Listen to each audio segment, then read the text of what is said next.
Most founders don't realize when they become the bottleneck. At first, it feels normal. You answer every question. You remember every customer detail. You know where every lead came from. You know which job is waiting on a quote, which client needs a follow-up, which invoice hasn't been paid, and which team member needs direction.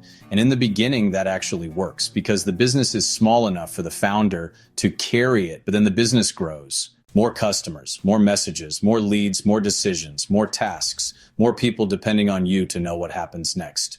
And suddenly the thing that made you valuable in the beginning becomes the thing that starts slowing everything down because the business doesn't have a system, the business has you. And that is a dangerous place to build from. Welcome to The Promise and the Process, where we break down the systems, decisions, and hidden leverage that turn entrepreneurial effort into repeatable growth. Today's idea is simple. The founder should not be the system. The founder can create the system. The founder can improve the system. The founder can lead the system, but the founder should not be the place where every important process lives. Because when everything lives in your head, the business is always one distraction away from dropping the ball. A customer asks a question. A lead needs a follow-up. A team member needs clarification. A quote needs to go out. A project needs the next step, and everyone looks to you. Not because they're incapable, not because they don't care, but because the process was never made visible. That is one of the biggest hidden problems in small business. A lot of owners think they have a people problem. They say, nobody takes initiative. They keep asking me the same questions. I have to do everything myself. They should know what to do by now. But sometimes the issue is not the people. Sometimes the issue is that the business has trained everyone to depend on the founder's memory, judgment, and availability. The team can't follow a process they can't see. The customer can't trust a next step that isn't defined. The business can't repeat what only exists inside one person's mind. That's the founder trap. You become the answer key. And the more the business grows, the more exhausted you become. Not because you're weak, because you built a business that requires you to mentally carry too much.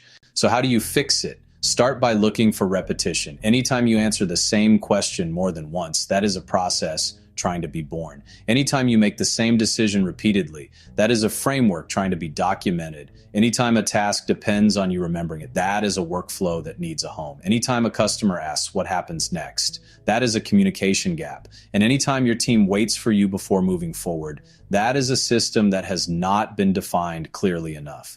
This does not mean you need a 100-page operations manual. Most small businesses do not need more complexity. They need visible defaults.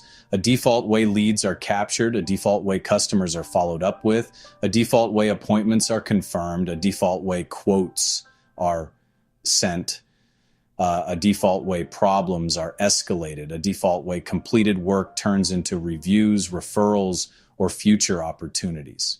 The power of a process is not that it makes everything perfect. The power of a process is that it gives the business somewhere to start without needing the founder to personally restart the engine every time. That's the shift. You stop being the system. You become the designer of the system. And that changes the way the business feels. The team gets more confident because they know what happens next. The customer feels more guided because communication is consistent. The owner gets more breathing room because every open loop is not sitting in their head. And the business becomes easier to improve because now the process is visible. You can't improve what only lives in your instincts. You can't delegate what you haven't defined. You can't automate what you haven't clarified. And you can't scale what depends on you being available every second of the day. That is why the founder should not be the system. Because the real goal of entrepreneurship is not to become more necessary. It is to build something valuable enough that it does not require your constant rescue. So here's the question. Where is your business still depending on you to remember, decide, approve, explain, or follow up? That is where the next process needs to be built because there is promise in the process, but only when the process finally leaves your head and becomes something the business can actually use.